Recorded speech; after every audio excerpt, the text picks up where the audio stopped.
Hello, University Bookstore and University Bookstore readers. Thanks for sending questions in for this Q&A that I'm doing for this store. You'll also notice that there's probably going to be a link here on the video. You can order books. You can order Amulet books, and I'll actually go to the store. I'll draw on them and personalize them to who you want them made out to. So if you like this video, or if you don't have the books yet and you'd like to get a copy, order from University Bookstore. Like I said, link is probably here somewhere, and then I'll draw for you guys. All right. So I'm going to answer some questions that were sent in. I wasn't able to do an event at the store, so we're going to do this instead. And thank you again for sending these questions. And we'll begin with a question from Ann Toole, and she asks, "Are you still editing the Explorer and Flight anthologies, and how can one get involved?" I'm currently not editing any anthologies right now. So I'm not editing Flight, I'm not editing Explorer, but I may come back to it sometime in the near future. I'm currently focused on just finishing the Amulet series, raising my family, and being with my kids and my wife. That's just been my priority at the moment. The kids are getting older, though. I could imagine taking on a few other projects in the future. Perhaps editing an anthology will be one of them. All right. And how can one get involved? If that happens, you would just submit the content to me or to whoever else is editing the project. Okay. Shashan Kamani asks, "If it's okay, I would like to ask whether Mr. Kibuishi likes to portray his own ideas of the book or that which may be asked of him or referred to in the books while illustrating." I write Amulet as well as draw it. And so I feel mostly like I am following my characters. So I'll do what the characters feel like they should do. I love working on contract projects, other projects like doing the Harry Potter covers, which I painted the covers for Harry Potter. You know, this project was fantastic to work on, and I loved being able to do things like this outside of the Amulet. But Amulet takes up so much of my time and so much of my focus, so I have to remain focused on it. And so as much as I enjoy doing other projects, as much as I enjoy being asked to be a part of other things, I really do have to stay focused on the books. I really don't have time for anything else. All right. So, and as far as ideas in the books, sometimes readers will ask very interesting questions that actually end up leading me down roads in the story that it opens up doors that I didn't know were there. And so I do listen to the readers when they ask these questions about the story, especially the ones that feel really invested in it. I really want to listen to them and make sure that the story plays out with the feeling that the characters are being genuine. So I do listen to suggestions sometimes.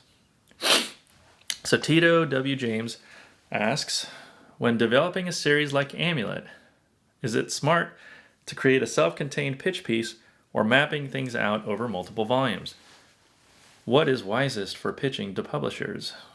All right. So when developing a series like Amulet,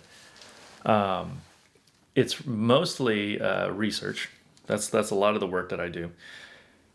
As far as pitching it, when I pitched Amulet, I didn't know I was going on this big journey. I didn't know it was going to be Amulet as you know it, as I know it now. I thought it was just going to be one book. I was going to be done, and then I was going to move on to the next thing. And so when I pitched it, it was only 6 pages of content that I didn't actually put in the final book. I had two paragraph synopsis, and you can read about it on my website at boltcityproductions.com/amulet, and you'll find out what that pitch package looks like. So you can go check it out right now if you want. And so I showed that to the publishers, both Scholastic and Simon & Schuster, I believe, and they ended up trying to bid for the book. Now a lot of this was organized by my agent, Judy Hansen. And so she really ended up putting it in what I feel is the best home for the book, and that's at Scholastic. And so I've been with Scholastic for a long time now. I believe I signed my contract in 2005. So what is wisest for pitching to publishers? I think it really depends on the publisher. Depends on what they're looking for, and depends on the content that you're creating. You should show them what you plan to do. You should show them you have confidence in the project that you're about to work on, and that you have a plan for finishing it. If you can show that you can finish a project, I think there are going to be many publishers that want to work with you, especially if it's something that readers do want to read. All right. So SD Sinor asks, my daughter, almost 9 years old, is wondering how you came up with the idea for Amulet. Was it imagined in pieces over time? Did it evolve? Was it inspired by other art? Thanks. Our whole family cannot wait for the conclusion.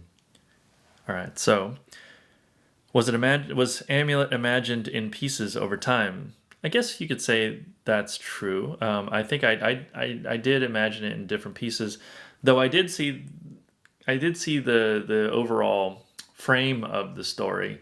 I sort of see it as a rubber band that has expanded over time, that I've added to this rubber band, and now it's like contained more things than I ever imagined it would.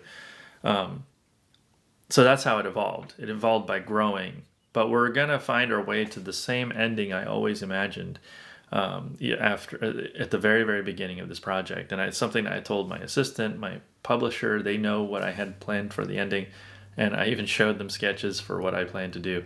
And everyone thinks it seems to make sense. So we'll be getting there very soon in the story.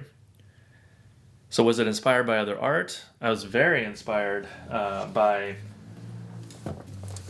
Nausicaa, The Valley of the Wind. Now I read this when I was in college, and I really wanted to make something like this when I got older. So I also read Bone by Jeff Smith. So these two stories really had a big impact on me, and so I was inspired by the work of Hayao Miyazaki and Jeff Smith, and so Amulet does feel a bit like the works of those two artists right there, and they're very influenced by the work of a lot of animators and cartoonists who animated as well. And so the work in Amulet does have a kind of an animation feel to it. All right. Let's see. Ian Banks asks, what do you do to inspire yourself when you hit a wall? Well, I just try to be inspired by nearly everything. I might watch a sporting event. I may go and play sports, hang out with my kids. I hang out with a lot of friends who have small businesses like a bike shop or a bookstore. I just like hanging out with people and just being around. And then all of a sudden, automatically, through the process of whether it's washing dishes or riding a bike or just going out to the store, you may come upon an idea through the process of just being part of life. So that's what I do. I just try to keep my antennas out, see what I could collect that would make its way into the book in a way that I think when readers read it, they'd find some value in it. And I'm also speaking with my wife, Amy, a lot of the times. And she works with me we throw ideas back and forth with each other about how books are read, why we're doing it, the kinds of stories we want to make. And she's also a writer herself. And so we have lots of different perspectives in this house, because like my kids are also artists too, so they could read the books and give me notes if they wanted to. All right. So Fern asks, if it's fine by you, sir, would we also ever see the initial manuscripts for every book? Some pictures of the manuscripts actually came by. I actually came by on pure chance, and it was always so interesting to learn on how a book could have gone. Well, I don't show a lot of the stuff that I scrapped because I scrapped it for a reason. But I suppose we'll consider putting together a book about the making of Amulet, and you'll see a lot of the different scrapped scenes that didn't make it into the final. So I actually scrap a lot of work. I mean, Amulet 9 has hundreds and hundreds and hundreds of pages of content that that I've already done. And I don't think it's going to be in the final book. A lot of it's not going to be there. So I wouldn't say hundreds and maybe a couple hundred pages is what I'm saying for Amulet 9 so far. But every book requires a ton of material that I end up throwing away. And someday I may put some of it into a making of book where you could see, and I'll explain why I would decide to cut something out. And usually, and if you're a writer out there, this might be helpful. Usually the reason why I would cut a scene is because it doesn't seem true to character. If a character does something that seems out of character, I scrap it. All right, so another question from Fern. Initially, the series had a firm genre of fantasy, but I always felt like the sudden change to sci-fi in Book 7 to be incredibly jarring. I didn't enjoy it much, but may I ask what prompted the sudden change? So, I like sci-fi. I always intended this to be a sci-fi story. I even told my assistant Jason that that's where we would eventually be. And though it doesn't seem like it, this book always had elements of sci-fi. I mean, considering that you had the robots in there to begin with. So you have a lot of technology mixing with fantasy. I really just enjoy mixing the future with the past. And because I feel like what we're writing, when we write stories in this frame, we are talking about the future. We are talking about the past. So why not visually represent it in some way? And so I always have the fusion of the two. So this book series was always going to be a sci-fi book at the end.